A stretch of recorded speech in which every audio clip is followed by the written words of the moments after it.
আসরের নামাজের আযান দিয়েছেন হযরত বেলাল ইবনে রেবাব। পৃথিবীর শ্রেষ্ঠ মুয়াজ্জিন হযরত বেলাল। দুনিয়ার মুয়াজ্জিন আযান দিলে মুসল্লির কান পর্যন্ত যায়, আর হযরত বেলাল যখন আযান দিবে ওই আযানটা আল্লাহর আরশ পর্যন্ত পৌঁছে যায়। আপনারা বলেন তো বেলালের আযানের এত গুরুত্ব কেন?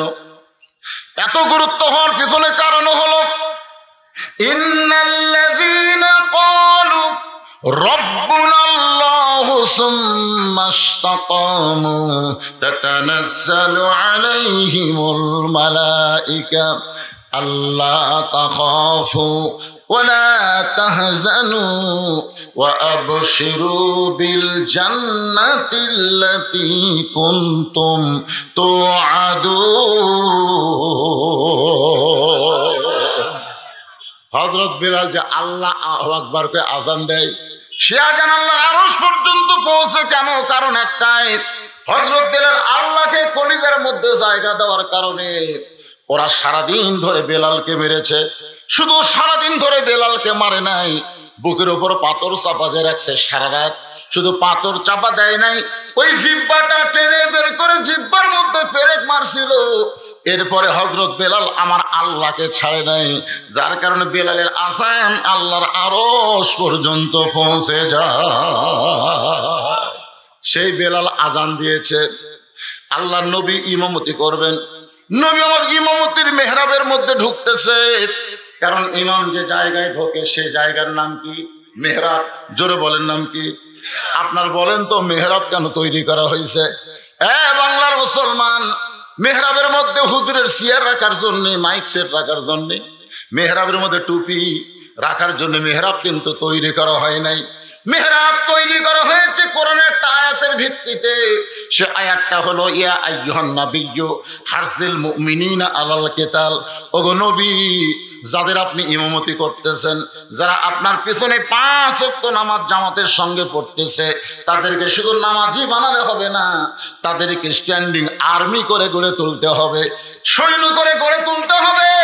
কারণ যে কোনো সময় মক্কার কাফেররা মদিনা আক্রমণ করতে পারে, আর মদিনা যখন আক্রমণ করবে আপনি দোয়া দিয়া দরুদ দিয়া মদিনা রক্ষা করতে পারবেন না। এই মদিনাকে রক্ষা করতে গেলে কাফের বেঈমানদের বিরুদ্ধে অস্ত্র ধরা লাগবে। লিল্লাহি তাকবীর। আজকে দোয়া দিয়ে, খালি দোয়া দিয়ে আমরা সবকিছু সারবার চাচ্ছি। আমার ড্রাইভার কই হুজুর আপনি নামেন, গাড়ি গ্যারেজে রাখতেছে। এই কই আমাকে গেটে নামা দিছে। আমি গেট খোলার পরই ভাই 4-5টা কুত্তে আমার ধরছে। কুত্তে না বিদেশে নয়, আর মাদেশার গাছের নিচে আরাম করে। আমার এই কালো জুব্বা দেখে কি রাগ আছে, খাও খাও করে আমার ধরছে, এমন ধরছে যে আমার মনে হয় জুব্বা ছিঁড়ে ফেলে দিবি। আমি চিন্তা করতেছি ভাই কথা কম কত রে ভাই, একটু কম। হ্যাঁ, আমি মনে করতেছি আমার জুব্বা ছিঁড়ে ফেলে দিবে। আমি দোয়া ইনুস পড়তেছি, কুত্তা ছাড়ে না। ইন্নাহুম ইয়াকিদুনা কায়দা আকিদু কায়দা আয়াত পড়ি, তারপরে কুত্তা ছাড়ে না। আয়াতুল কুরসি পড়ি, তারপরে কুত্তা মনে হয় আমাকে শেষ করে দিবি। এমন সময় আমার ইমান বলতেছে হুজুর তোমার মুখত খালি দোয়া আছে, তোমার হাতত লাঠি নেই। এ দোয়ার সাথে যদি লাঠি থাকতো, এক কুত্তার পাছাত বাড়ি মারলে বাকি 3টা এমনি দৌড় মারতো। ধরে খার কথা ঠিক না? আজকে আমাদের কাছে দোয়া আছে, আল্লাহ সাইদি হুজুর ছেড়ে দাও। আল্লাহ কয় যতই কাম দেখ দোয়া দিয়ে কাম হবে না। এই জালিমদের উৎখাত করতে গেলে 2 হাতের মধ্যে লাঠি ধরা লাগবে। ধরে কোন কথা ঠিক কি না? ঠিক কি না? লাঠি আছে। আমি আসার সময় দেখলাম আমার সাথে একটা মুরব্বী আসতেছে, লাঠি নিয়ে। হাঁটবার পারে না দেখে লাঠি ধরছে, হাঁটবার পারে না লাঠি ধরছে। কিন্তু আমরা জোয়ান মানুষেরা, আমাদের হাতে লাঠি দরকার আছে না নাই? আমার বাড়ির কুত্তা খালি কুত্তা না, মানবরূপী বহু কুত্তা সমাজের মধ্যে ঘুরবার করতেছে। জোরে কোন কথা ঠিক কিনা? এই কথা কেন? মেহরাব কেন বানাইছে হুজুররা? খতিব সাহেব মেহরাবের মধ্যে ঢুকলো। এই মেহরাবের ইতিহাস কি? মেহরাব ইতিহাস হলো টুপি থর জন্য, নাকি মাইক থর জন্য, চেয়ার থর জন্য। মেহরাবটা হলো অস্ত্র রাখার জায়গা। আল্লাহ নবী মেহরাবের মধ্যে ঢুকতেছেন, হযরত বেলাল আকামত দিচ্ছে। নবী ততক্ষণ পর্যন্ত কিবলামুখী হবে না যতক্ষণ পর্যন্ত মুসল্লিরা কাতারবদ্ধ হয়ে না দাঁড়াবে। এটা হলো রাসূলের সুন্নাত। রাসূল ততক্ষণ পর্যন্ত কিবলামুখী হয়নি যতক্ষণ পর্যন্ত মুসল্লিরা কাতারবদ্ধ হয়ে না দাঁড়াইছে। কারণ জামাতে নামাজ পড়া যেমন ওয়াজিব, কাতারবদ্ধ হয়ে সোজা হয়ে দাঁড়ানো হলো তেমন ওয়াজিব। জোরে কোন কথা ঠিক কিনা? আল্লাহ রাসূল দেখতেছে আবু বকর খুব সুন্দর মানুষ, পরেশগার মানুষ, তার কাছে একটা অসুন্দর মানুষকে দাঁড় করাই দিয়েছে। ওসমান গনি ধনী মানুষ, তার কাছে একটা গরিব মানুষকে দাঁড় করাই দিয়েছে। সুবহানাল্লাহ। এসপির কাছে পুলিশ, পুলিশের কাছে চৌকিদার, আওয়ামী লীগ, বিএনপি, জাতীয় পার্টি, জামাত সবাই এক কাতার হওয়া লাগবে। জোরে কোন কথা ঠিক কিনা?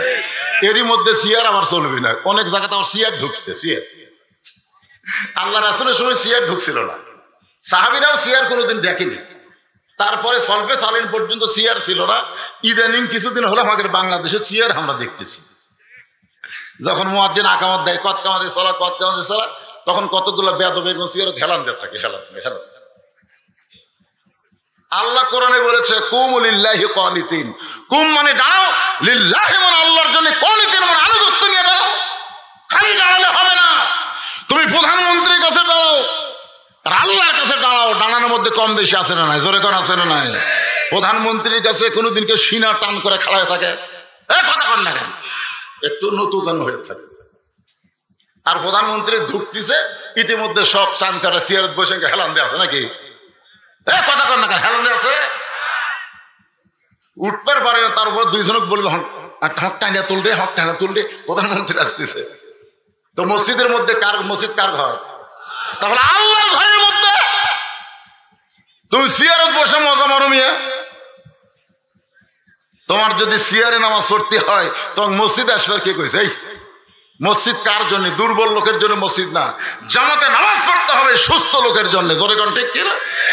তুমি যখন দাঁড়াবার পারতেছ না, আল্লাহ তোমাকে পেনশন দিয়ে দিছে, সরকারি বয়স তুমি সরকার দিলে, বুড়া বয়সে তোমাকে চাকরি করা লাগবে, কে কথা? সরকার যদি দয়া করে বুড়া বয়সে তোমার পেনশন দেয়, আল্লাহর দয়া কি সরকারের চাইতে কম না বেশি? তো যৌবন বয়সে তুই মসজিদে 5 ওয়াক্ত নামাজ জামাতে পড়ছো, বুড়া বয়সে সিয়ার ধরছো, আর আশা লাগবে না? নামাজ পড়ো, বসে পড়ো, শুয়ে পড়ো, ক্যাথ হয়ে পড়ো, চিত হয়ে পড়ো, ইশারার দ্বারা পড়ো, কিন্তু জামাতে আসা লাগবে না। আর জামাতে যখন আসবে কাতার সোজা করে খারাপ হবে। আল্লাহ নবী লক্ষ্য করে দেখেন, হযরত বেলাল কাত্তারাদিস সালাম বলতেছে, তারপরেও একজন সাহাবী সামনে কাতারের ডান সাইডে বসে আছে। হযরত বেলাল কাত্তারাদিস সালাম বলতেছে, তারপরেও সাহাবী বসে আছে। রাসূল বললেন কুমু লিল্লাহি কানিতিন, আল্লাহর জন্য তুমি দাঁড়াও। এই সাহাবী, বেলাল আকামত দিয়েছে, সবাই দাঁড়িয়ে গেছে, তুমি কেন বসে আছো? আল্লাহর জন্য আনুগত্য হয়ে দাঁড়াও। সাহাবী কান্দার বলে, রাসূলুল্লাহ আমি দাঁড়াবার চাই, কিন্তু আমার দেহ দাঁড়াবার পারতেছে না। আজকে 3 দিন হলো না খাওয়ার কারণে আমার দেহটা এত দুর্বল হয়ে গেছে নবী গো, আমি দাঁড়াবার চাই, তারপরও আমি দাঁড়াবার পারতেছি না। হযরত বেলাল যখন আজান দিয়েছে তখন আমার মন বলতেছে বাড়িতে নামাজ পড়, কিন্তু আমার ইমাম বলতেছে জামাত ধর। আমার মন বলতেছে বাড়িতেই নামাজ পড়, কারণ তুই দুর্বল মানুষ, তোকে মসজিদে যাওয়ার কোনো দরকার নাই। কিন্তু আমার ইমান বলতেছে জামাত ধর। হুজুর হামাগুড়ি দিয়া ছোট বাচ্চার মতন মসজিদের বারান্দায়, আমার মন বলতেছে বারান্দায় নামাজ পড়, কিন্তু আমার ইমান বলতেছে সামনে কাতার ধর।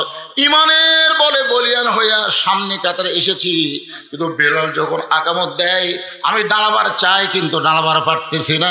একটাই মাত্র কারণ হলো, আজকে 3 দিন হলে আমি না খাওয়া। কয়দিনের? আল্লাহ রাসূল বললেন ওসমান। আল্লাহ নবী ডাক দিলেন ওসমান। ওসমানকে কেন ডাকলেন? কারণ নবী যখন মদিনার রাষ্ট্রপতি ছিলেন ওই সময় ওসমান ছিলেন অর্থমন্ত্রী। সুবহানাল্লাহ। আল্লাহ নবী যখন মদিনার প্রেসিডেন্ট ছিলেন তখন নবীর কয়েকটা মন্ত্রী ছিল। কয়েকটা কি ছিল? মন্ত্রী। আমি 2-1টা মন্ত্রীর নাম কব। ধর্মমন্ত্রী হলেন আবু বকর। আপনার বলেন তো, দপ্তরের সাথে মন্ত্রী ঠিক আছে? ধর্মমন্ত্রীকে আবু বকর। আইন মন্ত্রী হলেন হযরত ওমর, আইন মন্ত্রী হলেন হযরত, কথা কন না কেন আপনার কোন তো দপ্তরের সাথে মন্ত্রী ঠিক আছে? আইন মন্ত্রীকে হযরত ওমর।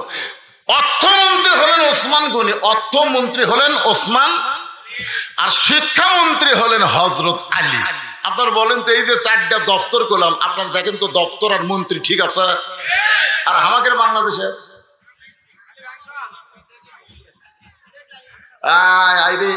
কোন দপ্তরের সাথে কোন মন্ত্রী তাল মিলে না। দর্শন কথা ঠিক না?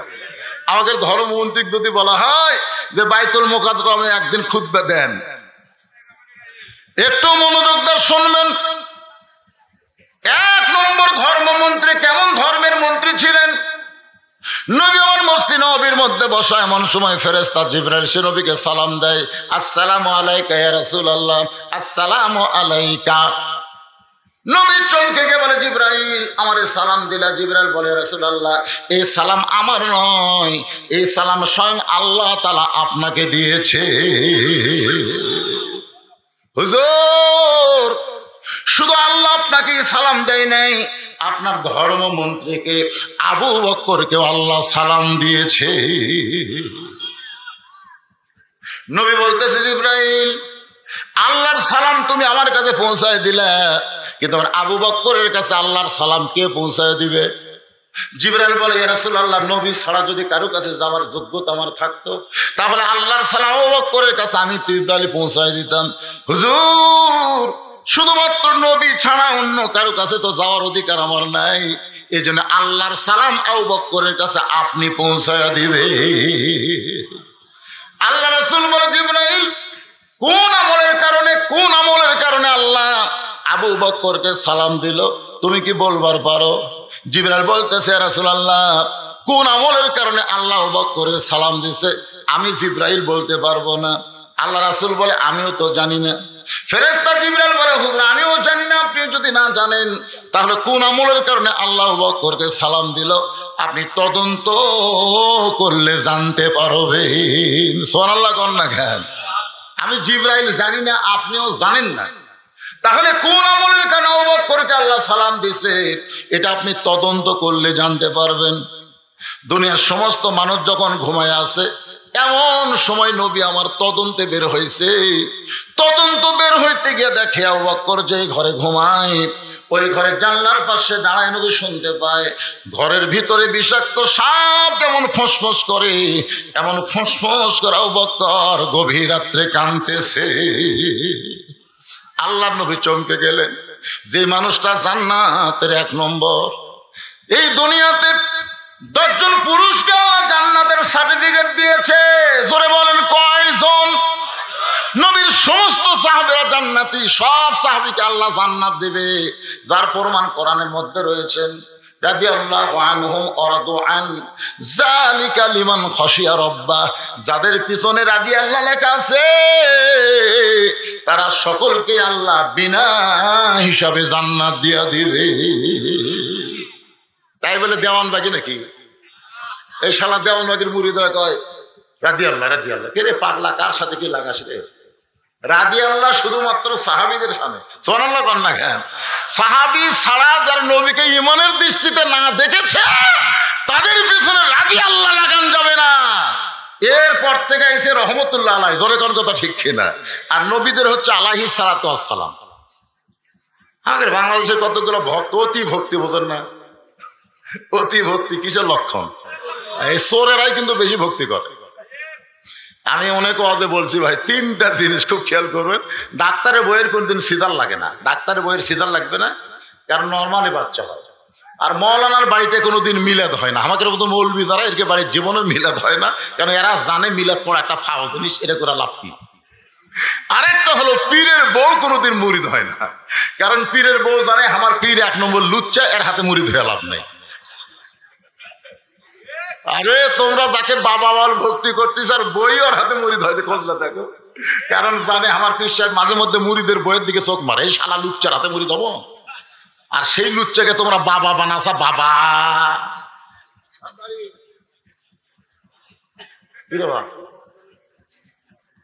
অসুবিধা হচ্ছে? আচ্ছা আলহামদুলিল্লাহ। ওয়াজ হবি আজকে ফাটাফাটি, রাজি আছেন তো? হ্যাঁ, শোনা লাগবে। শীত লাগতেছে, শীত লাগতেছে। আল্লাহর বান্দার একটু মনোযোগ দিবেন। আজান হচ্ছে এখন আমাদের এশার নামাজ, এখানে এশার নামাজ হবে প্রতিদিনের তুলনায় 1.5 ঘন্টা পরে। অসুবিধা আছে? প্রতিদিন তো আপনারা এই সময় পড়তেন, কয়টা বাজে? 6-7টা। 3 ওয়াক্ত নামাজের সময় এতই কম ভাই। এই আসর থেকে মাগরিব সময় কম, আবার মাগরিব থেকে এশা খুবই সময় কম। ধরে কোন কথা ঠিক কিনা? কিন্তু 2 ওয়াক্ত লম্বা সময়, একটা হলো এশা থেকে ফজর, একটা ফজর থেকে জোহর। এশার নামাজ রাত 12টা পর্যন্ত পড়া যাবে। রাসূল বলেছেন দেরি করলে আমার উম্মতেরা কষ্ট পাবে, এজন্য এশার নামাজ আমি দেরি করে পড়ি নাই। তবে দেরি করে পড়াটা আমি নবীর জন্য খুব ভালো লাগে। সাল্লাল্লাহু আলাইহি। এটা কি প্রতিদিন হবে না খালি আজকে? খালি আজকের দিনে হবে। এই মসজিদ, যে মসজিদের মাহফিল, এই মসজিদে আপনারা মাইকে আজান দিয়েন না। এই মসজিদের আজানটা অন্তত মুখে হয়ে যায়, অসুবিধা নেই। আচ্ছা, কয়টায় পড়া লাগবে সেটা পরে? এত হাত বান্ধে 9:30 খাড়াই করে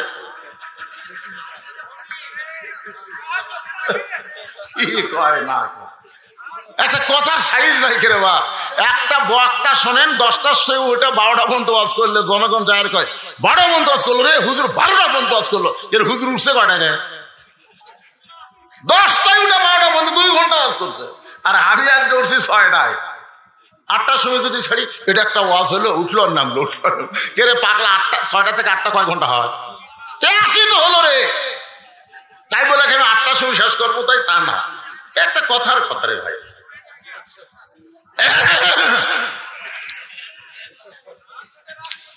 আল্লাহর বান্দার একটু খেয়াল করে শুনবেন।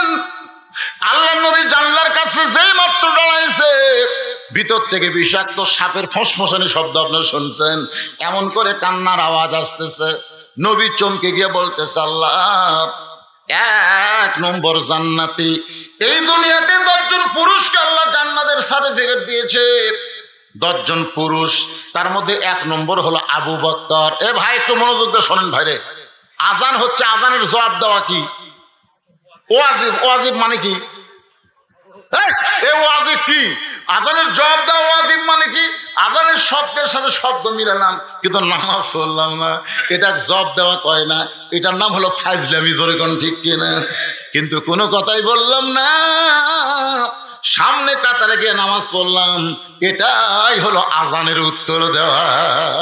আজান মানে তোমাকে ডাকতেছে, তোমাকে ডাকতেছে, সেইটাকে সাড়া দেওয়ার নাম হলো আজানের উত্তর দেওয়া।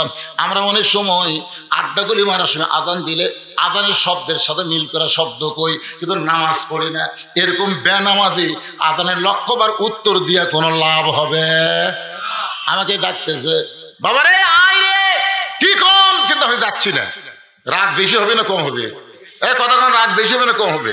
আজান শেষ হয়ে গেল। এখন আসেন, যেই কথা বলতেছিলাম, 10 জন জান্নাতের সার্টিফিকেট পাওয়া।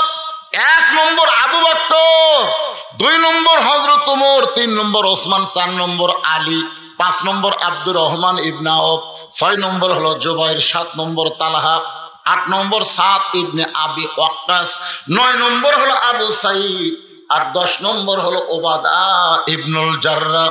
এই 10 জনই হলেন আশারে মুবাশশারা।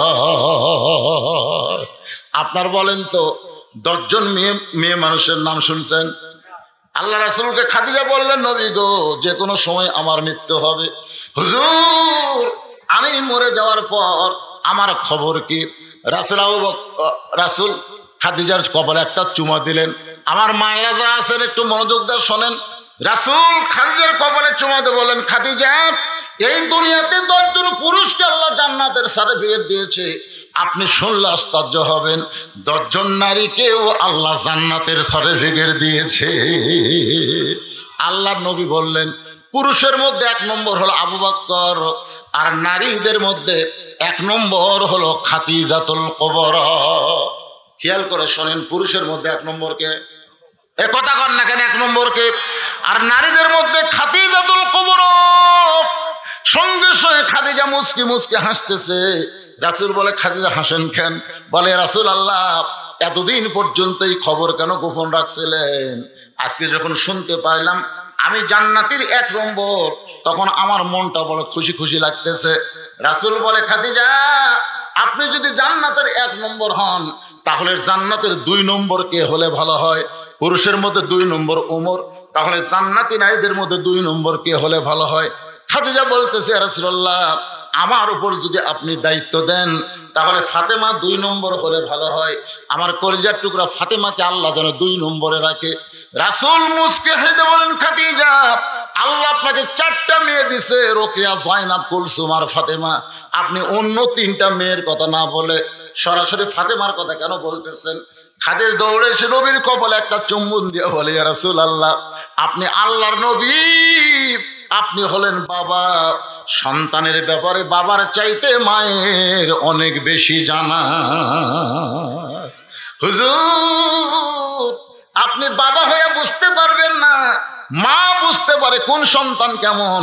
আমার 4টা মেয়ের ভিতরে ফাতেমা হলো 1 নম্বর। ওগো নবী, ফাতেমা যখন আমার পেটের মধ্যে ছিল আমি বুঝতেই পারি নাই, কষ্ট অনুভব হয় নাই। ফাতেমা যখন জন্ম নিয়েছে আমি দেখেছি ফাতেমা পর্দার ভিতরে জন্ম নিয়েছে।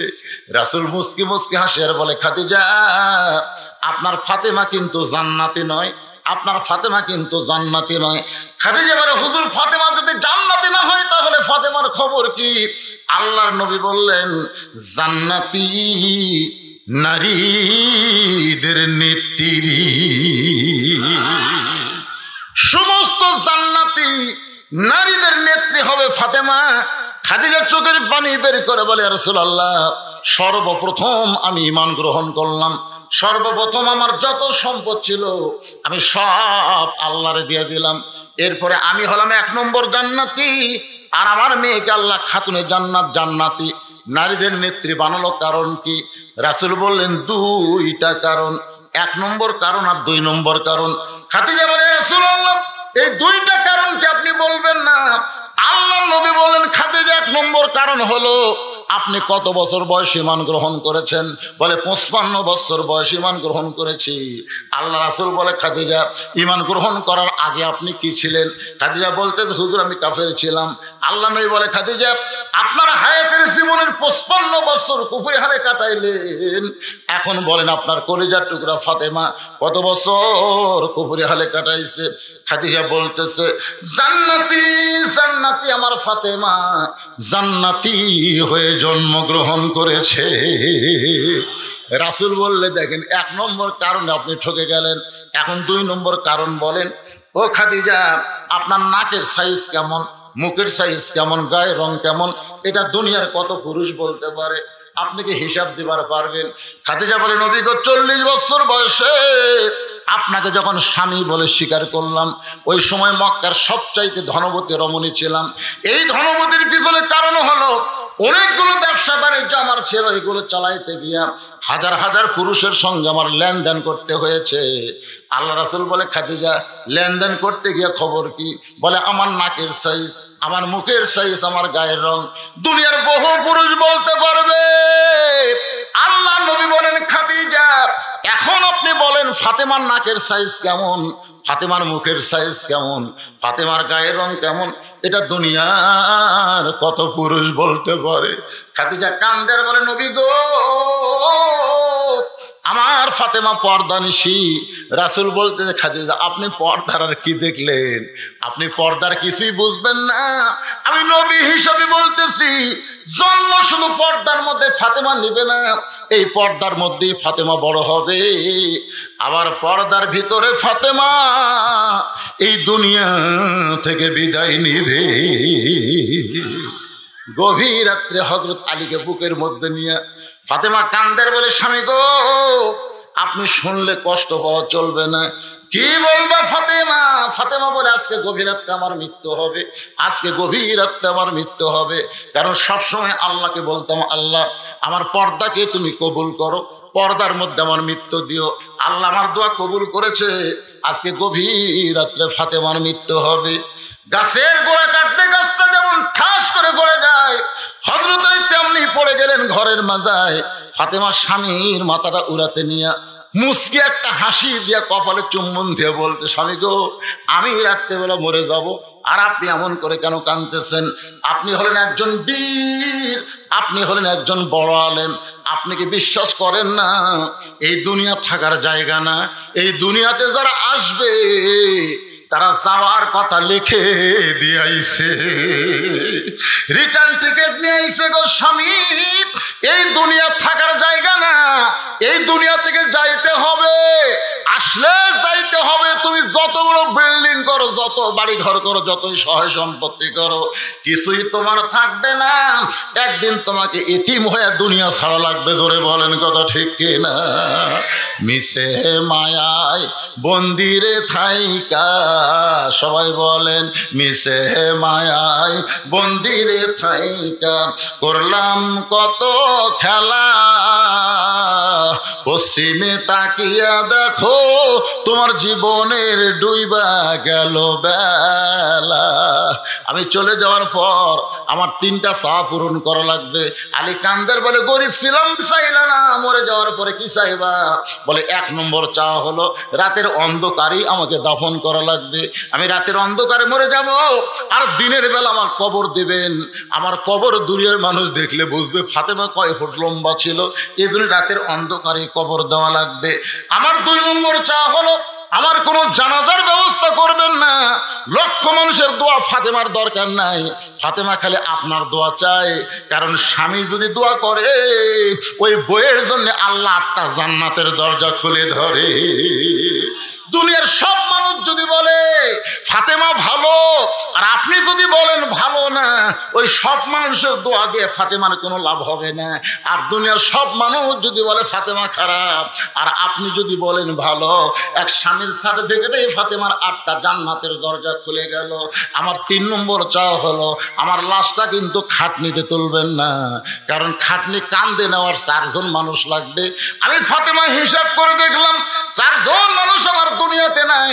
আমার বাবা যদি থাকতো, মরা মেয়ে লাশের খাটনি বাবা কান্দে নিবার পারতো। আমার হাসান হোসেন যদি বড় হইতো, মায়ের লাশের খাটনি কান্দে নিবার পারতো।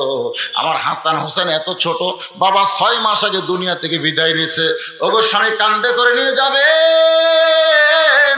জান্নাতুল বাকির পূর্ব কোণায় সবুজ রঙের একটা বাতি জ্বলতেছে, ওই বাতি বরাবর আমাকে দাফন করবেন।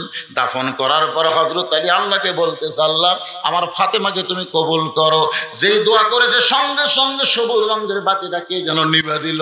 তাকায় দেখে সামনে কয়েকটা পুরাতন কবর দেখা যায়। আলী বলতেছে এই মাত্র ফাতেমার কবর দিলাম, সেই নতুন কবর গেল কোন জায়গায়? জান্নাতুল বাকির মধ্যে আলী দৌড়ায় বলে ফাতেমার কবর, ফাতেমার কবর। কে জানো বলে আলী রে ফাতেমা পর্দানিশী, আমি আল্লাহ জোহরা ডিগ্রি দিয়া ফাতেমার কবরটাকে কিয়ামত পর্যন্ত পর্দা করে দিয়েছি। লিল্লাহে তাকবীর। আমার মায়েদের জন্য আমার ওয়াজ হলো, মা এই পর্দা, এই পর্দা, এই পর্দা ছাড়া যত আমল করে একটাও কবুল হবে না। পর্দার মধ্যে আমল কম করলেও আল্লাহ কবুল করবে। জোরে কোন ঠিক কিনা? আমার মায়েদের জন্য একটু পর্দার ওয়াজ করে দিলাম। এখন আসেন যে কথা বলতেছিলাম, আল্লাহ রাসূল বলে আবু বকর হলে 1 নম্বর জান্নাতি। জোরে কোন কয় নম্বর? সেই মানুষটা ঘরের মধ্যে এমন করে কান্দে কেন? কান্দার কারণ কি? নবী আর কিছুই বললেন না। কি আমলের কারণে আল্লাহ তারে সালাম দেয়, এটা নবী তদন্ত করে পেয়ে গেছে। সুবহানাল্লাহ কোন। হযরত নামাজের পরে নবী সালাম ফিরানোর পরে বলে আবু বকর এমন কি আমল করো যে আমল করার কারণে আরশের আল্লাহ তোমাকে সালাম দেয়? আবু বকর বলে রাসূলুল্লাহ আমি তেমন কোনো আমল করি না। রাসূল বলে আমি তদন্ত করছি, আমি দেখছি সবাই যখন ঘুমাই তুমি তখন কান্দো। বলা আবু বকর তোমার ঘরের ভিতর থেকে কান্নার শব্দ কেন আসতেছে? আবু বকর নবী গো আল্লাহ দয়া করে আমাকে 1 নম্বর জান্নাত দিয়েছে, 1 নম্বর জান্নাতি ঘোষণা করেছে। কিন্তু যদি আল্লাহ রাগ করে বলে আবু বকর জাহান্নামে যা, হুজুর আমি তখন কি করব? এই জাহান্নামের ভয় আমার কলিজে এত বেশি। সবাই যখন ঘুমায় যায় আমি তখন কাঁদতে বড় ভালোবাসি। সঙ্গে সঙ্গে নবী আবু বকরকে বুকের মধ্যে নেবে, আবু বকর ইন্না আকরামাকুম ইনদাল্লাহি আতকাকুম, ওই ব্যক্তির জন্য আরশের আল্লাহর সালাম হয় যারা কলিজার মধ্যে আল্লাহর বেশি ভয়। এখন আপনারা বলেন তো ধর্মমন্ত্রী হিসাবে ঠিক আছে? ঠিক আছে। আইনমন্ত্রীর নাম কি? ভুলে গেছে। আমাদের বাংলাদেশে আইনমন্ত্রী আছে না? পূজার দিনে পূজার ঠাকুরকে বলে আমার কথা একটু তোমার ঠাকুরদের কাছে কই। হায় মুসলমান হয়ে ঠাকুর বলতেছে আমার কথা একটু তোমাকে ঠাকুরের কাছে কইও, মানে আল্লাহর কাছে দরকার নেই। শালা গোষ্ঠী শালা। আইনমন্ত্রী যার শানে আল্লাহ তাআলা কোরআনের 17টা আয়াত নাযিল করতে, সুবহানাল্লাহ না কেন? তার নাম কি? হযরত ওমর। আইনমন্ত্রী কেমন ছিল এইটা আজকে বললাম না, কিন্তু আল্লাহ নবী ডাক দিয়েছে ওসমান। মনে আছে না? ভুলে গেছেন? ওসমান, তোমার ভাই আজকে 3 দিন হলে না খাওয়ার কারণে বেলাল আকামত দেয়, তারপরও দাঁড়াবার পারতেছে না, শরীর এত দুর্বল হয়ে গেছে। ওসমান, তোমার ভাইটা 3 দিন হলে না খাওয়া। কয় দিন? আপনার মনে হয় ওয়াজ ভুলে গেছেন। মনে আছে না? ভুলে গেছে। রাসূল কি বল? ওসমান দাঁড়িয়ে গেছে। আল্লাহ নবী বল ওসমান, তোমার এই ভাই 3 দিন হলে না খাওয়ার কারণে এত দুর্বল, বেলাল আকামত দিচ্ছে তারপরও দাঁড়াবার পারতেছে না। আল্লাহ তোমাকে এত সম্পদ দান করেছে, সেখান থেকে তোমার ভাইকে কিছু দিবার পারবা না। আল্লাহ তোমাকে সম্পদের মালিককে, আসতে কোন কেন আরো জোরে, আল্লাহ রাসূল যদি বলতো ওসমান তুমি এত সম্পদের মালিক, রাসূল কিন্তু তা বলেনি। রাসূল বলতেছে আল্লাহ তোমাকে এত সম্পদ দান করছে। এখান থেকে বিশ্বাস করেন আমরা কেউ সম্পদের মালিক না, সম্পদের মালিককে। যারা বলতেছেন না মরার আগে তারা বহুবা হইয়া যাবেন। একটা লোক যদি সারা জীবন পাপ করে আর মরার সময় আল্লাহ আল্লাহ আল্লাহ আল্লাহ কয়ে যদি মরে, রাসূল বলেছেন আল্লাহ আল্লাহ কয়ে মরার কারণে আল্লাহ তার জীবনের গুনাহ মাফ করে 8টা জান্নাতের মালিক বানায় দিবে। আপনারা কি চান না মরার সময় জবান খোলা থাক? এখন যারা আল্লাহ বলতেছেন না, সম্পদের মালিক কে? আরো জোরে ধরছে বলুন। আপনার পকেটে যে টাকাগুলো আছে সেইগুলোর মালিক কে? আর কয়টা? আপনাদের পকেটের টাকা আছে না নাই? এইগুলোর মালিক কে? কার ঘরের ওয়াজ হচ্ছে? এখন যদি বলি আল্লাহ তোমার টাকার মালিক, তাহলে আল্লাহর ঘরের জন্য দিয়ে দাও, তখন আপনারা কি করবেন? দেব না। কিছুক্ষণ আগে মগরের নামাজের পরে কৌটা মুখে রেখে ছাড়লো না কৌটা, আমি কিন্তু দূর থেকে দেখতেছি কি করে, এই মালগুলা করে কি, এগুলো তো বক্তাকে দেখা লাগে। অনেকের পকেটে কিন্তু ভরা টাকা আছে, কৌটা পকেটের টাকা। কেউ আবার দেখবেন বার করে দেখতেছে কোনটা সবচাইতে পুরাতন, যেটা চলবি না ওটা মেরে দিচ্ছে। কেউ আবার দেখতেছে 100 আছে, 50 আছে, 20 আছে, 10 আছে, 10 দিল। আবার কেউ একেবারে এমন ধরে ঠেলা মারলো, শো করে 3 জন পার হয়ে গেল। ফেরেশতা কয় আল্লাহ তোমার ঘরের দান বাক্স এইভাবে যে ঠেলা মারলো, এর অবস্থাকে আল্লাহ বলতেছে যারা দান বাক্স ঠেলা মারছে এরা দান বাক্স ঠেলা মারেনি, এরা জান্নাত ঠেলা মারছে। জান্নাত। আল্লাহ নবী বলেছেন আমার ঘর বানাও, আমি তোমাকে জান্নাতে ঘর দেব। আল্লাহর ঘোষণা, জান্নাতে ঘর দিবি। মসজিদের জন্য মাহফিল হচ্ছে, ও আর শেষ করে যদি আমি বলি কিছু দেন, মারবেন দৌড়। এই যে মিডল পয়েন্টে 5-10টা মিনিট আল্লাহর ঘরের জন্য আপনাদের কাছে একটা হাত বাড়াবো। এই সময় যদি কেউ উঠে যান, খালি যদি এখন ওঠেন, টাকা দেওয়ার না দেওয়ার নিয়তে উঠবেন, দোয়া করবো আল্লাহ কোরআন শরীফ সামনে আছে, এই সালামাদান প্যারালাইসিস হয়ে মরে, প্যারালাইসিস হয়ে যান মরে, কারণ তোমার ঘরের জন্য টাকা চাচ্ছি আল্লাহ, না দিয়ে যাবি কে? দেবেন না। এটা উঠলো করে বাসা তো কি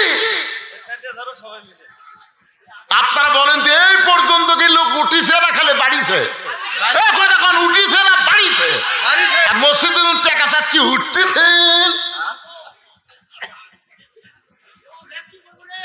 ব্যাগ কি করি? মানে ব্যাগের মধ্যে টাকা দেওয়া যায়। কয় ব্যাগ আছে রে? ব্যাগ কয়টা? পিছন দিক থেকে ধরো, পিছন দিকে। কারা কারা আল্লাহর ঘর দিবেন? টাকা পকেটে থুয়ে দিবেন। কারা কারা আল্লাহকে একটু হাত দেখান তো দেখে, যারা যারা দিবেন। কে তুলতেছে না দেখেন তো, দেখেন তো হাত কে তোলে না। পারেন না?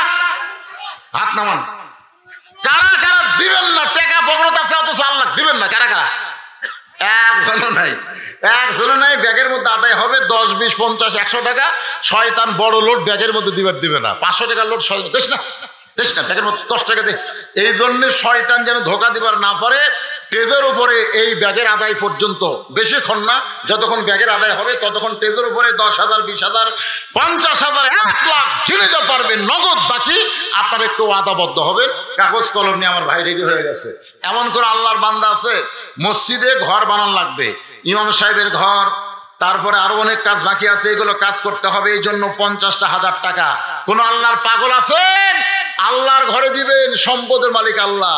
নবী বলেছেন, ওসমান, আল্লাহ তোমাকে এত সম্পদ দান করেছে, আর তোমার ভাই 3 দিন হলে না খেয়েছে, এই জায়গাতে আমি ওয়াজ ছাড়ছি, ঠিক কিনা? কোন এখান থেকে আমার স্টার্ট হবে ইনশাআল্লাহ। 1000 দেন, ওটা লেখা লাগবে না, লেখা লাগবে না।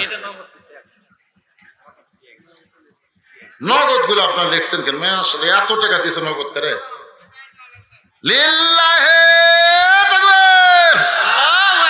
নাম হলো রাকিবুর রহমান, 20,000 টাকা নগদ। জোরে বলেন মারহাবা। আর একটু জোরে বলি মারহাবা। নাম হলো বিলজার হোসেন, নগদ 10,000 টাকা। জোরে বলেন মারহাবা। তৌফিক উদ্দিন, তৌফিক মা, একজন মা। আরে আমার মায়েরা মসজিদে নামাজ পড়বার পারে না, তারপরে তৌফিকা খাতুন মা আমার 20,000 টাকা দান করেছে। আল্লাহ মায়ের দানকে কবুল করেন। যে নিয়তে দান করলো আল্লাহ নেক নিয়ত, নেক আশাকে পুরা করে দেন। আল্লাহুম্মা আমিন। কবুল করো, কবুল করো মোদের কামনা।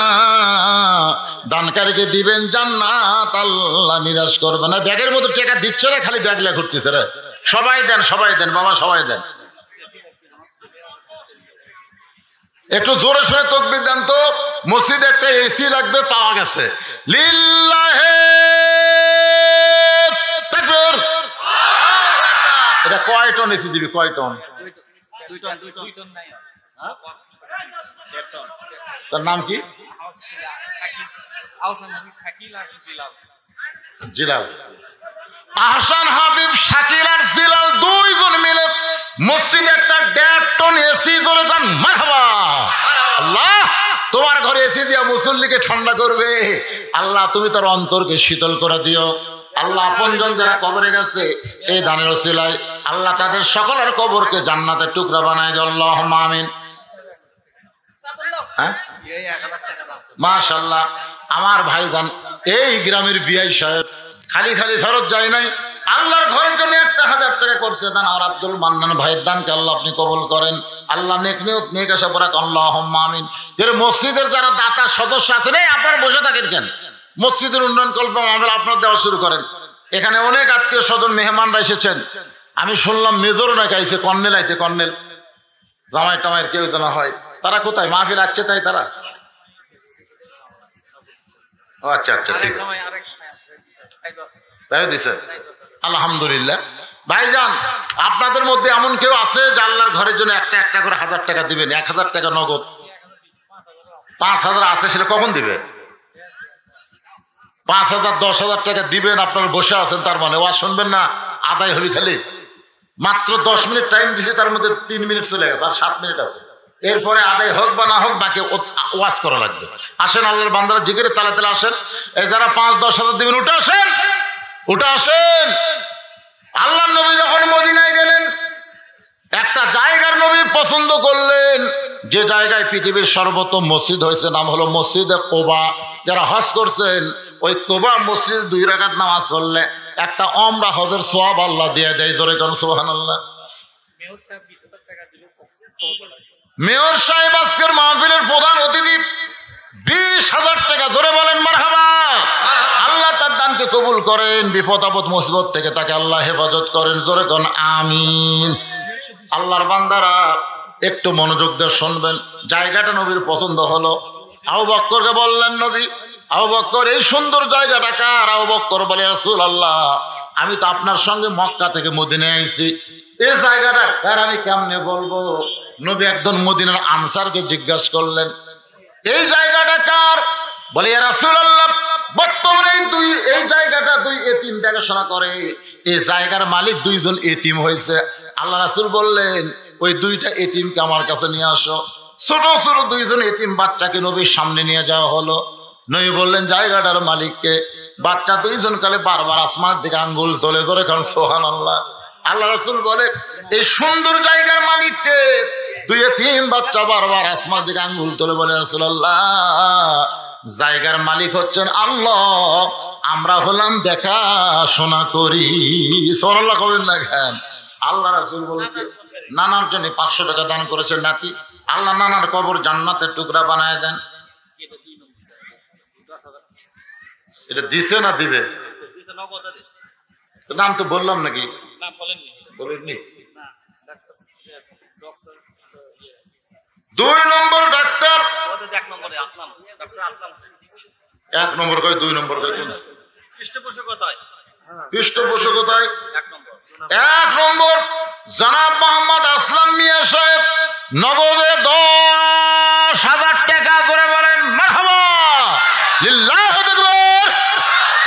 এইরকম যারা দানবীর আছেন একটু দেন ভাই, আপনাকে যখন দোয়া করি ওয়াজও করি মাশাআল্লাহ। যেটা বলতেছিলাম আল্লাহ নবী বলেন এই জায়গাটা আমার অত্যন্ত পছন্দ।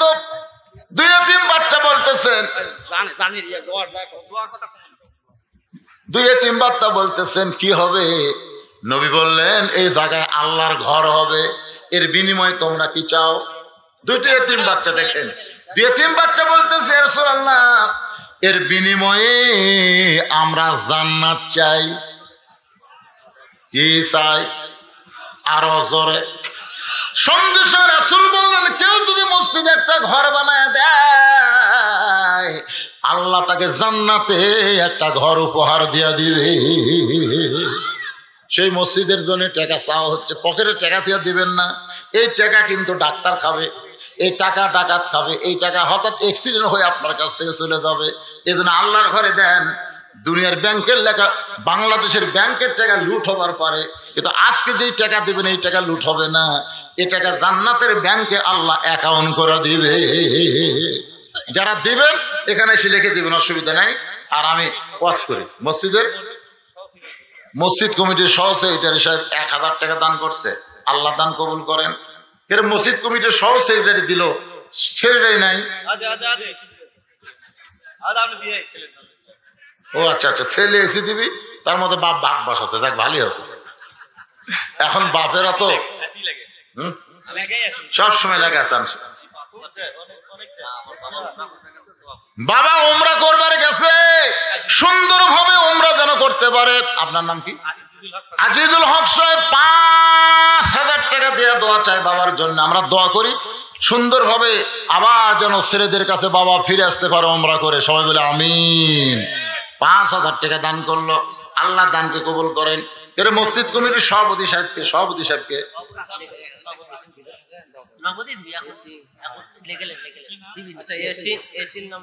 ইয়াসিন নামে এক ছেলে বিদেশে আছে, 1,000 টাকা দান করেছে। আল্লাহ বিদেশে থাক, যেখানে থাক ভালো থাক, কামাই বরকত দেন, আল্লাহুম্মা আমিন। তবে বিদেশে যারা গেছেন আমি একটা অনুরোধ করবো, বইয়ের নামে অ্যাকাউন্ট করবেন না।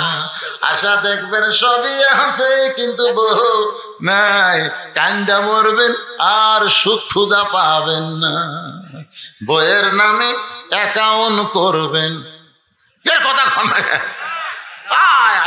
এই বিদেশের যা কষ্ট রে ভাই, আশা থেকে টাকাও নাই, বউ আর একজনের হাত ধরে পাড়ি দিছে। আব্দুল লতিফকে দেবে 2,000 টাকা। আব্দুল লতিফ 2,000 টাকা বাকি, তাই না? আব্দুল লতিফ 2,000 টাকা দান করেছে। আব্দুল লতিফের দানকে আল্লাহ আপনি কবুল করেন। মসজিদের সদস্য আব্দুল লতিফ 2,000 টাকা দান করেছে, আল্লাহ কবুল করেন। শুধু মসজিদের সদস্য না, আব্দুল লতিফকে আল্লাহ জান্নাতের সদস্য কবুল করেন, আল্লাহুম্মা আমিন। মসজিদের প্রাক্তন ইমাম মারা গেছেন, ওনার নাম কি? আব্দুল তোতা। মাওলানা আব্দুল গনি সরকারের জন্য কত আছে?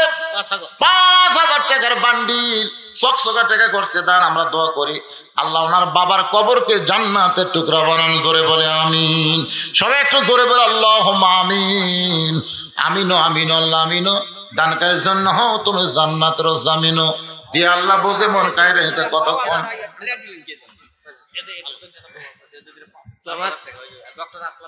ডক্টর আসলাম মিরাজ জন্য দোয়া করলাম, দোয়া করছি বাবান। আবার আখের মনাজাতে দোয়া হবে। কার জন্য দোয়া চাই? মহিবকে দিল, বিদেশ থেকে 5,000 টাকা দান করছে নগদে। আল্লাহ মহিবের দানকে আল্লাহ আপনি কবুল করেন। আচ্ছা ঠিক আছে, আলহামদুলিল্লাহ। এভাবে আপনার লিখে দেন, আমি বাকি কথাটা বলি ভাইজান। এমন জায়গায় মুআসসা রাখছে এই রাখাত আলম নামের একজন আল্লাহর বান্দা 2,000 টাকা দান করবে, আল্লাহ তার দানকে কবুল করুন, আল্লাহুম্মা আমিন। মসজিদ কমিটির সভাপতি, সহসভাপতি কেউ বাকি থাকেন না, সবাই আসেন, সবাই আল্লাহর রাস্তায় লিখে দিয়ে দেন। যদি এখন নগদ না দিতে পারেন বাকি দিবেন, লিখে দেন, আপনার লিখে দেন, সবাই লিখে দেন। হাজার হাজার টাকা খরচ করে আজকে জান্নাতের বাগান যারা লাগাইছে, আমরা তাদের জন্য প্রাণ খুলে দোয়া করব। দোয়া করার দরকার আছে না নাই? আর রাস্তার পাশে দোতলা মসজিদ, আমি তো একসময় এসে নামাজ পড়ছি এখানে।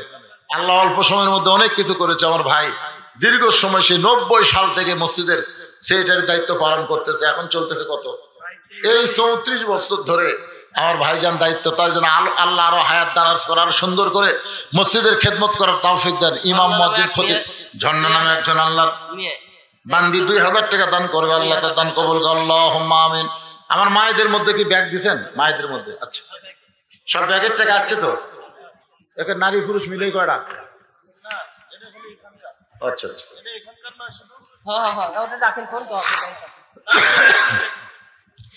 সবাই একটু জিকির করেন, লা ইলাহা ইল্লাল্লাহ, লা ইলাহা ইল্লাল্লাহ, লা ইলাহা।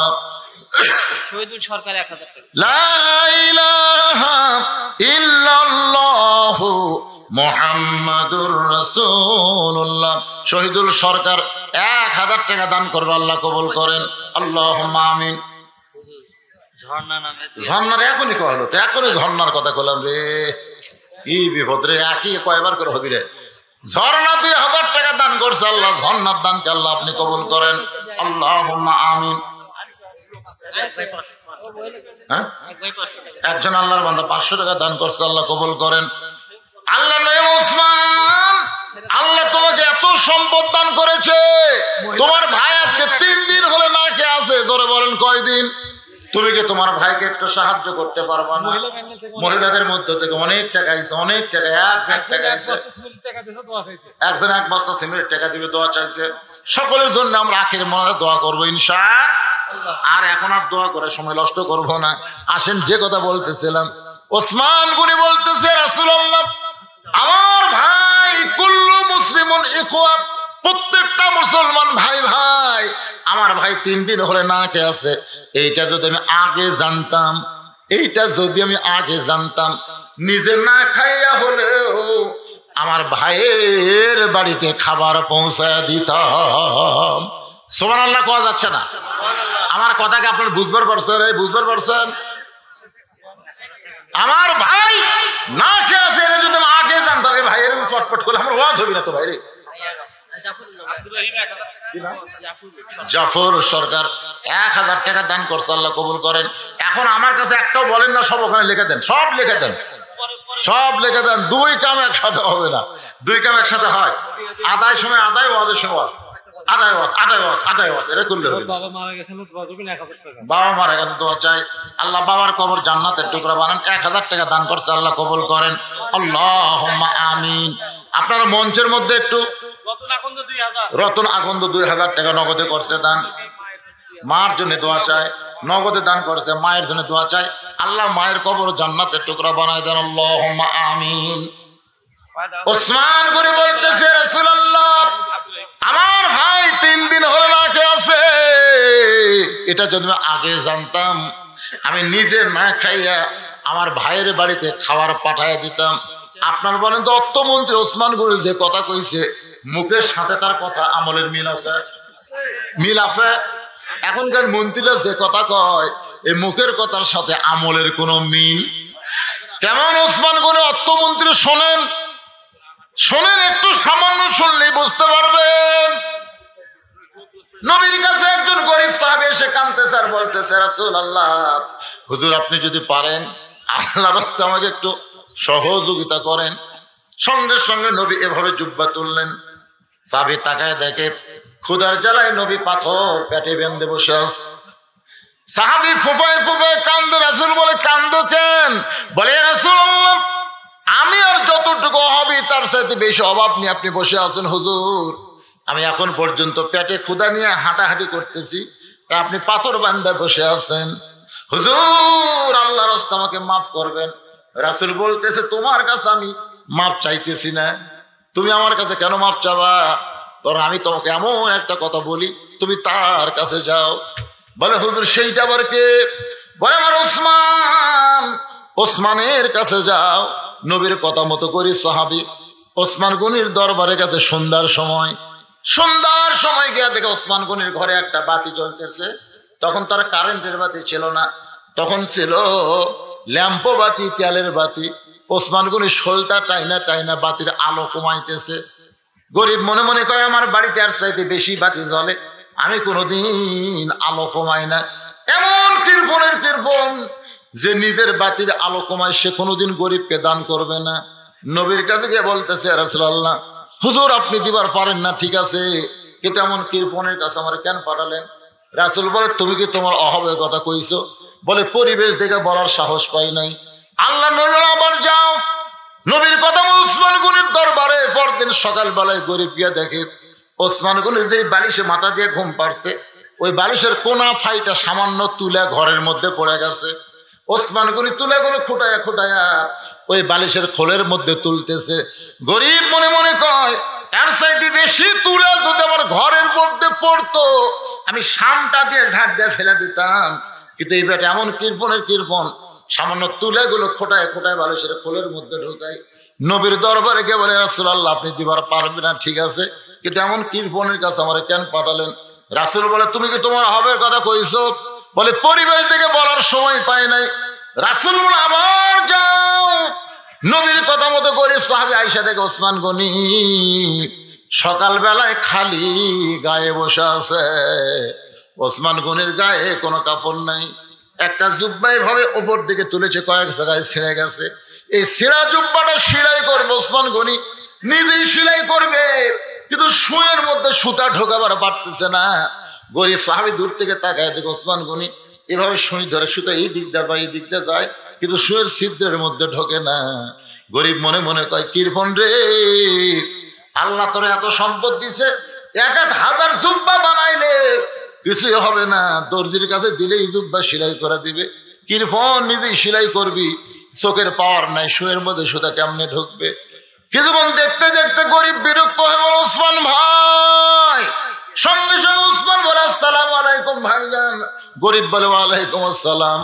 ও ভাই খবর কি?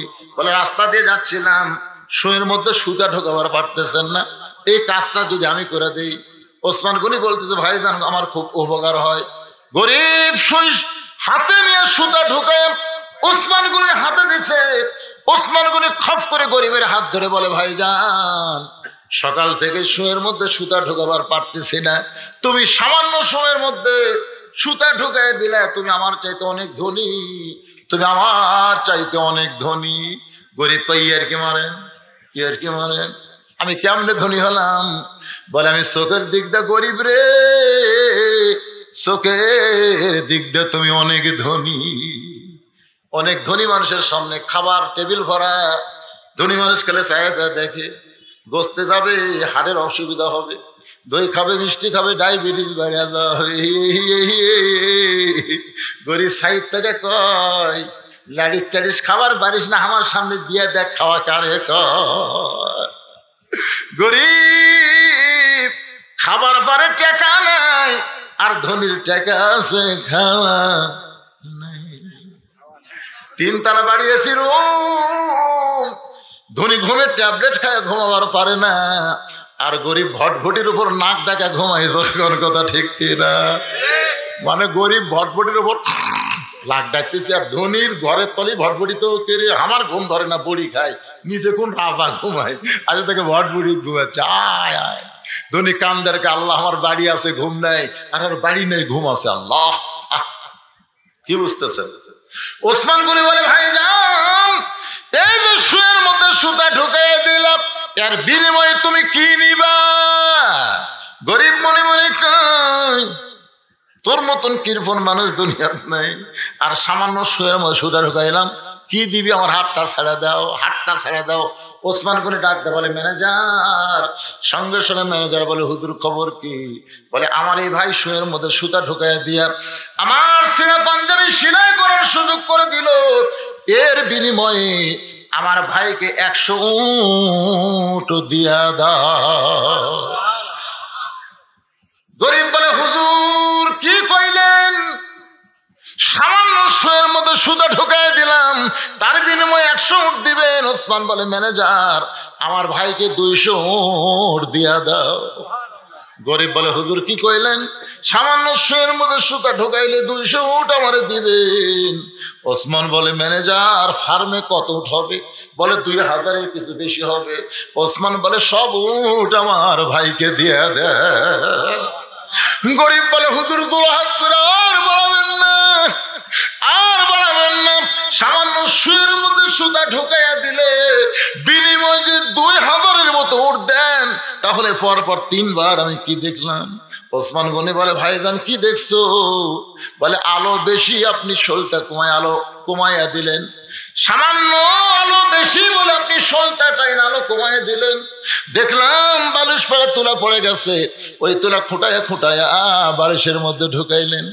জুব্বা ছেড়ে গেছে, সেলাই করবেন। ওসমান বলে ভাই রে, 3 বার যেটা দেখছো তার নাম হলো দুনিয়া, 3 বার যেটা তুমি দেখছো তার নাম হলো দুনিয়া, আর যেটা তোমারে দিলাম সেইটার নাম হলো আখিরাত। এই দুনিয়ার আলোর দরকার ওসমানের নেই, এই দুনিয়ার আলামের বারিশের দরকার ওসমানের নাই, এই দুনিয়ার ভালো পাঞ্জাবির দরকার ওসমানের নাই। ওসমান হলো আখিরাতের কাঙ্গাল। তোমারে 2000 উট দিয়ে আল্লাহ ওসমানকে যেন আখিরাতের ধনী বানায়া দেয়। সেই রকম দানবীরকে বানানো হয়েছে অর্থমন্ত্রী। সোনাল্লাহ কান্না খান, দুর্ভিক্ষ হবে, দুর্ভিক্ষ হবে। আর সব শালা ব্যাংকের টাকা মারিয়া বিদেশের ব্যাংকে পাচার করতেছে।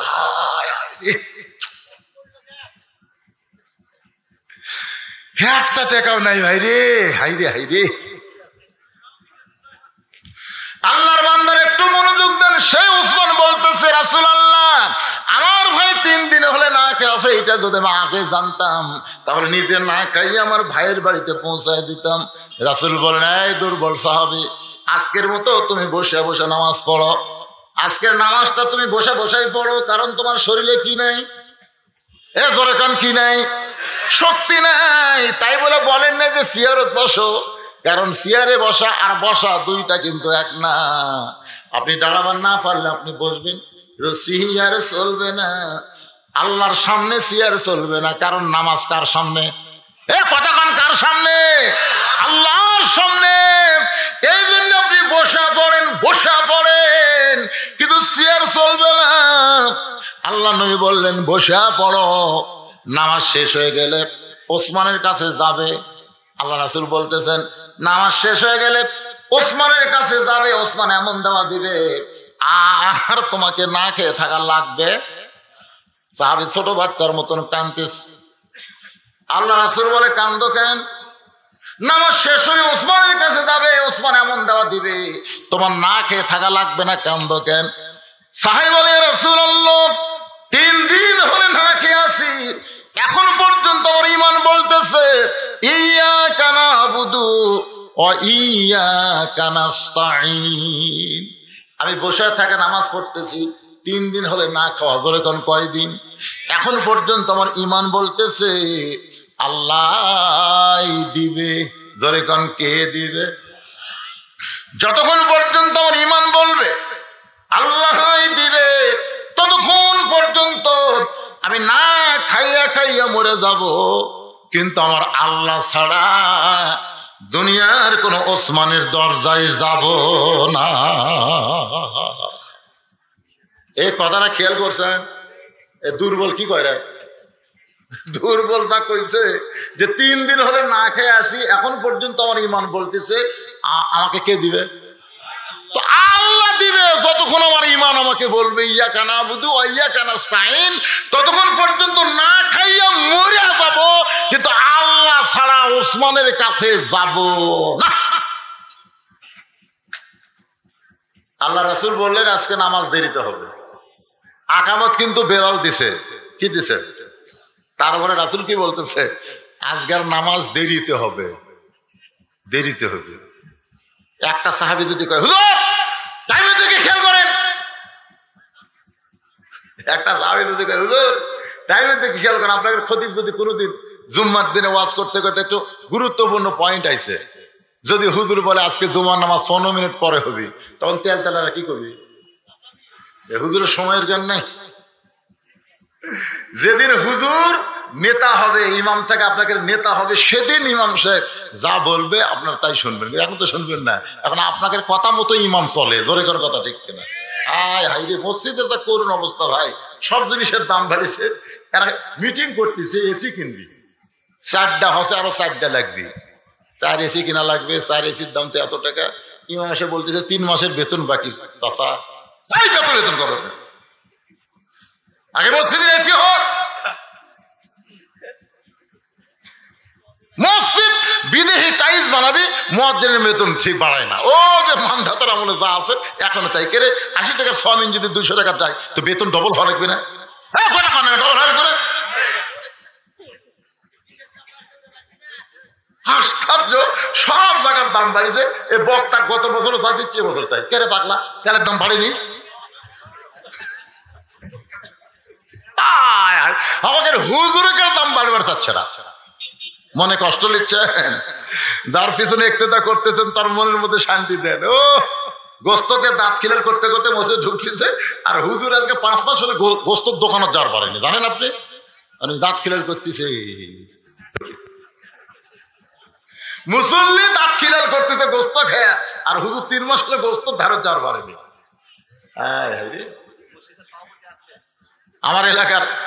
আমার এলাকার এক ইমাম সাহেব সারা মাস নামাজ ভালো পড়ায়, সারা মাস ভালো পড়ায়, কিন্তু এই 1 তারিখ 2 তারিখে খালি লোকমা খায়। এক মুসল্লি কথা, হুজুর সারা মাস আপনি ভালো নামাজ পড়ান, 1-2 তারিখে লোকমা খান খান। বলে সারা মাস কেশিয়ার আমার পাশে নামাজ পড়ে, কিন্তু 1-2 তারিখ কেশিয়ার পাশে আমার ঘোরা লাগে। সারা মাস কেশিয়ার আমার পাশে নামাজ পড়ে, কিন্তু 1-2 তারিখ কেশিয়ার পাশে আমি ঘুরি। আর কি চাচা বেতনের খবর কি? দিব না রে, দিব না। আচ্ছা চাচা গোটা মাসিক আমি চাচ্ছি না, তাহলে 1 তারিখ 2 তারিখ বেতন দেওয়ার তারিখ, আপনি এত রাগ করেন কেন? ঠিক আছে জোহরের পরে আসো।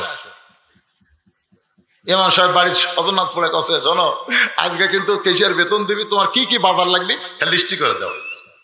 তো বউ বিশাল একটা লিস্টি করে, সারা মাসের লিস্টি বুঝছেন না, লিস্টি করে দিয়েছে, 2 ব্যাগ দিয়েছে। ইমাম সাহেব 2 ব্যাগ আর লিস্টি নিয়ে জন নাচ পড়ে কেশিয়ারে বাইক গেছে। চাচা কেশিয়াররা কিন্তু মসজিদে নামাজ পড়ে না, শালা খালি কেশিয়ার হয়, সভাপতি হয়, 5 ওয়াক্ত নামাজ পড়ে না। খবরদার এরকম মসজিদ কমিটির মধ্যে রাখবেন না, খালি জুমার দিনে শেষে আগে দেয়। ওরা কিসের কমিটি রে? 5 ওয়াক্ত নামাজ যারা জামাতের সঙ্গে আদায় করে তাদেরকে মসজিদের কমিটির মধ্যে রাখা লাগবে। জোরে কথা কন না কেন? কথা কন না কেন? খালি টাকা কালেকশন করলে হবে না, মুসল্লি কালেকশন করা লাগবে। জোরে কোন কথা ঠিক কিনা? এখন চাচা বাড়িতে আছেন, এখন কেশিয়ারের বউ বলতে তোমার চাচা তো শহর গেছে। ইমাম কাইকারে জোহরের পরে বেতন ধর কথা, চাচা শহর কেন? চাচি চাচা কখন আসবে? বলে ভয়রা হাসপাতালে আছে, না আসবার নাও পারে। ইমাম কাইকারে 2 ব্যাগ বাজারের তালিকা আমার পকেটে প্রধানমন্ত্রী বাড়ির থেকে করে দিল, এখন যদি বেতন না পায় কি হবে? চাষি বলতো তোমরা হুজরা খালি খাই খাই করো, পারে আজকে টাকা না দিলে আগামীকাল দিবে, অসুবিধা আছে? ইমামের দুঃখ খেয়ে বলছে ওই ব্যাগ মেম্বারের বলতে 3টা পকেটে তো আসলে নামাজের সময় হচ্ছে, নামাজ শুরু করেছে। 1 রাকাত নামাজ পড়াইছে, ভালোই পড়াইছে, 2 রাকাত ভালো পড়াইছে, 3 রাকাত যখন গেছে তখন মিন শাররিল ওয়াসওয়াসিল খান্নাস, ভিতরে খান্নাস বলে হুজুর বউ কিন্তু বাড়ির বটি নিয়ে বসে আছে, সারা মাসের বাজার কখন বাড়ি যাবে? হুজুর চিলটা তো পকেটে তো থাকলো হুজুর, ব্যাগ নম্বরের উপরে বাড়ির যে বউ বসে আছে আজকে মরিচ পিসপি হুজুর। হুজুর ওই বাজার দিকে খেয়াল গেছে ওটা কয় রাকাত নামাজ আর মনে নেই, 3 রাকাত না 4 রাকাত, কোনটা করি কি করি বসে গেছে। যেই বসছে ভাই 1 হাত মাস হলে তারা লোকমা দেবার পারেনি, ওরা খালি চান্সে আছে, বুঝলেন না, চান্সত আছে। একজন লোকমা দিনই হবে 14 জন। আল্লাহু আকবার। ইমাম কাঁপতে কাঁপতে লাভ দিয়ে উঠছে, আল্লাহ রে আল্লাহ রে। হ্যাঁ ভাইজান, আল্লাহর বান্দারা একটু মনোযোগ দিয়ে শুনবেন। আল্লাহ নবী বললেন আজকে নামাজ দেরিতে হবে। এই কথা বলে নবী মেহরাব থেকে বের হয়ে ওই দুর্বল সাহাবীর দিকে রওনা দিয়েছে। মেহরাব থেকে দুর্বল সাহাবী ডান সাইডে বসে আছে। নবী যখন মেহরাব থেকে বের হবে এমন সময় হযরত ওমর নবীর জুব্বা টেনে ধরলেন। নবীর জুব্বা এভাবে বিনয়ের সাথে জুব্বা ধরে বললেন, ইয়া রাসূলুল্লাহ, আপনার জুতার পরশে আল্লাহর আরশ ধন্য হয়ে যায়। হুজুর, আপনার জুতার পরশে আল্লাহর আরশ ধন্য হয়ে যায়, আপনি দুর্বল সাহাবীর কাছে কেন যাবেন? হুজুর আপনি বলেন, আপনি যদি চান ওরে আমি ধরে আপনার কাছে আনতে পারি। ইয়া রাসূলুল্লাহ, হুজুর আপনি যাবেন না, বরং আমি দুর্বলকে আপনার কাছে নিয়ে আসতেছি। আল্লাহ রাসূল মুসকে হাসি দিয়ে বলে, ওমর তুমি খালি দুর্বল দুর্বল বলতেছ। ওমর তোমার 2 চোখ দেখে দুর্বল দেখতেছে, আসলে সে দুর্বল না, একবার চোখ বন্ধ করে দেখার চেষ্টা করো। সুবহানাল্লাহ কর না কেন? রাসূল বলে, ওমর তোমার 2 চোখ যাকে দুর্বল দুর্বল বলতেছে, আপনি যদি চান তাকে ধরে আপনার কাছে নিয়ে আসবে। 2 চোখটা দেখলে হবে না, চোখ বন্ধ করো। 2 চোখ দিয়ে দেখতেছেন, এ বাড়ি আমার বাড়ি তো আর কই না বাসা। শহরে থেকে এগুলো ভাই বাড়ি বানাতে কত খরচ গেল। হুজুর আপনারা ওয়াজ করেন কিন্তু আপনার মূর্খ। আমি বললাম মূর্খ কি? শহরের বাড়ি কোনদিন বাড়ি হয়? বাসা হুজুর, এটা বাসা। আমি মনে মনে কইলাম তাহলে আব্দুল আলিম কি ভুল করছে নাকি রে? এপারে তোর বসত বাড়ি, ওই পারে তোর বাসা, 3 তলা 4 তলা 5 তলা 10 তলা যতই বাসা করো, এইগুলো কিন্তু বাসা নয়। আব্দুল আলিম একজন মরমী গায়ক, কোরআনের গান এভাবে গাইল, এ পাহাড়ে তোর বসত বাড়ি, ওই পারে তোর বাসা, ভবদরিয়ায় পাড়ি দিতে কেমনে করলি আশা, এ পারে তোর বসত বাড়ি, ওই পারে তোর বাসা। যত ঢঙ্গেরই আপনি বাসা বানান, এগুলা সব হলো বসত বাড়ি। ধরে কোন কি বাড়ি? আর বাসা হলো আমার আল্লাহ আপনাদের জন্য বানায় দিছে, সে বাসার নাম হলো জান্নাত। ফাদখুলি ফি ইবাদি ওয়াদখুলি জান্নাতি। সঙ্গে সঙ্গে হযরত ওমর চোখ বন্ধ করেছে, চোখ বন্ধ করে থরথর করে কাঁপতে কাঁপতে হয়তো ওমর মসজিদে নববীর মধ্যে পড়ে যায়। সাহাবীরা বললেন, ইয়া রাসূলুল্লাহ, ওমরের কি হলো? রাসূল বললেন, একটু ধৈর্য ধরো, একটু ধৈর্য ধরো। কিছুক্ষণ পরে ওমর ফারুক যখন হুঁশ ফিরে পাইছে, রাসূল বলে, ওমর কি দেখলা? দেখার পরে কাঁপতে কাঁপতে তুমি পড়ে গেলা। আল্লাহ রাসূল ওমর বলতেছে, ইয়া রাসূলুল্লাহ, হুজুর আমি 2টা চোখ বন্ধ করার সঙ্গে সঙ্গে ইত্তাকু ফিরাসাতাল মুমিনিনা ফাইন্নাহু ইয়ানজুরু বিনুরিল্লাহ, আমি নূরের চোখটা তাকায় দেখি ওই দুর্বল সাহাবীর ঈমান এত পাওয়ার, এত পাওয়ার। সুবহানাল্লাহ খান না জ্ঞান, ঈমানের পাওয়ার আছে না নাই? এজন্য আমার সঙ্গে সকলে 2টা মিনিট একটু বলবেন, খুব বেশি হলে 2 মিনিট লাগবে। সবাই বলেন, ঈমানের দাবি যদি কুরবানি হয়, সেই দাবি ঘরে বসে থাকা নয়। ঘরত বসে থাকে বাংলাদেশের জুলুম নির্যাতন কোনোদিন দূর করা যাবে? তাহলে সকলে আমার সঙ্গে মন গুনগুন করে বলবেন, ঈমানের দাবি যদি কুরবানি হয়, সেই দাবি ঘরে বসে থাকা নয়। ঈমানের দাবি হলো কিছু বিনিময়, সেই বিনিময় যদি জেল জুলুম হয়।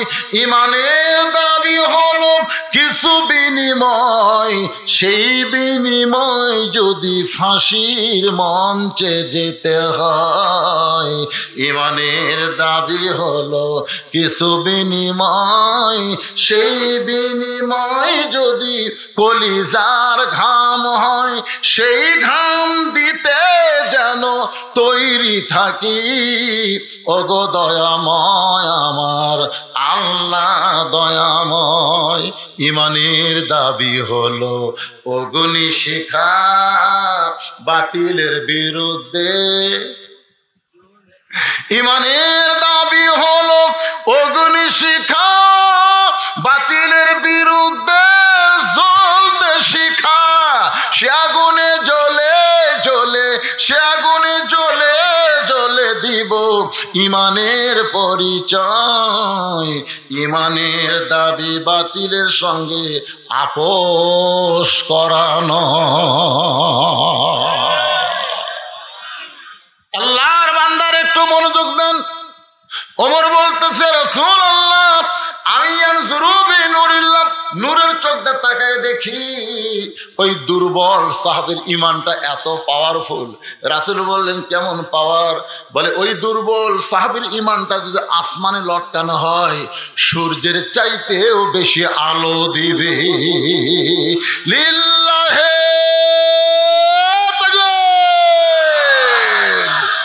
ফালিয়াবুদু রাব্ব হাযাল বাইত আল্লাযী আত'আমাহুম মিন জু'ইন ওয়া আমানাহুম মিন খাউফ।